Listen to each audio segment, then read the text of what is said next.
Assalamualaikum warahmatullahi wabarakatuh. Perkenalkan, nama saya Wika Dwi Rahayu, Prodi Ekonomi Pembangunan. Di sini saya akan mereview sedikit materi tentang chapter 4, ekonomi mikro, teori ekonomi mikro, yaitu permintaan individual dan permintaan pasar. Analisis terhadap permintaan terdiri dari 6 langkah, yaitu 1. Kurva permintaan untuk konsumen individu. Perubahan harga dan pendapatan mempengaruhi garis anggaran seseorang, dapat mempengaruhi terhadap pilihan konsumsi. 2. Efek perubahan harga lebih rinci ketika harga suatu barang naik, permintaan individu dapat berubah. 3. Kurva permintaan individu dapat dikumpulkan untuk menentukan kurva permintaan pasar, karakteristik permintaan pasar, dan permintaan untuk beberapa jenis barang. Yang keempat, kurva permintaan pasar dapat digunakan untuk mengukur manfaat yang diterima orang ketika mereka mengkonsumsi produk.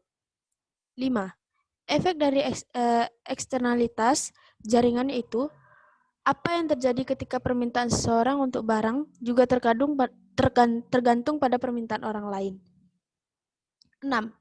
Metode yang digunakan ekonomi otonom untuk mendapatkan informasi empiris terhadap permintaan. Selanjutnya, tingkat utilitas yang dapat dicapai berubah saat kita bergerak di sepanjang kurva. Semakin rendah harga produk, semakin tinggi tingkat utilitas. Kurva pendapatan konsumsi, kurva di sepanjang utilitas memaksimalkan kombinasi dua barang sebagai perubahan pendapatan konsumen. Efek dari perubahan pendapatan dapat dianalisis. Selanjutnya yaitu barang normal versus barang inferior. Peningkatan pendapatan seorang dapat mengurangi konsumsi salah satu dari dua barang yang dibeli. Selanjutnya itu kurva Engel. Kurva Engel adalah kurva yang menghubungkan jumlah barang yang dikonsumsi dengan pendapatan. Kurva Engel menghubungkan jumlah barang yang dikonsumsi dengan pendapatan. Selanjutnya yaitu barang substitusi dan komplementer. Untuk banyak barang, permintaan terkait dengan konsumsi dan harga barang lainnya. Selanjutnya yaitu income and substitution effect.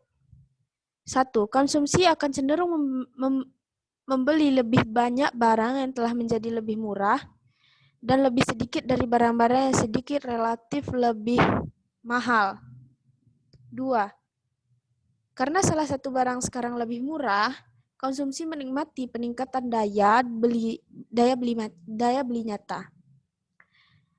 Efek substitusi ini sendiri adalah perubahan konsumsi makanan yang terkait dengan perubahan harga makanan dengan tingkat aktivitas tetap konstan. Efek pendapatan yaitu perubahan konsumsi makanan disebabkan oleh peningkatan daya beli dengan relatif tetap konstan.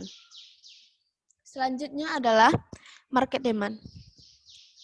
Kurva permintaan pasar adalah kurva yang menghubungkan kuantitas suatu barang yang akan dibeli oleh semua konsumen di suatu pasar dengan harganya. Selanjutnya, elasticity of demand. Elastisitas harga dari permintaan mengukur perubahan persentase dalam kuantitas yang diminta sebagai akibat dari kenaikan 1% harga. Dengan menyatakan kuantitas barang adalah Q dan harga adalah P. Elastisitas harga permintaan adalah, untuk rumusnya sendiri, EP sama dengan delta Q per Q per delta P per P. Sama dengan P per Q dikali delta Q bagi delta P. Kurva permintaan elastis.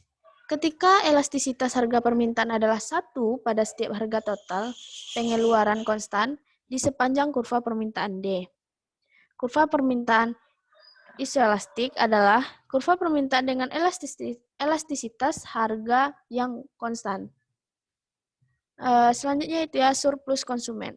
Surplus konsumen ini bisa disebut juga manfaat total konsumsi suatu produk dikurangi total biaya pembelian.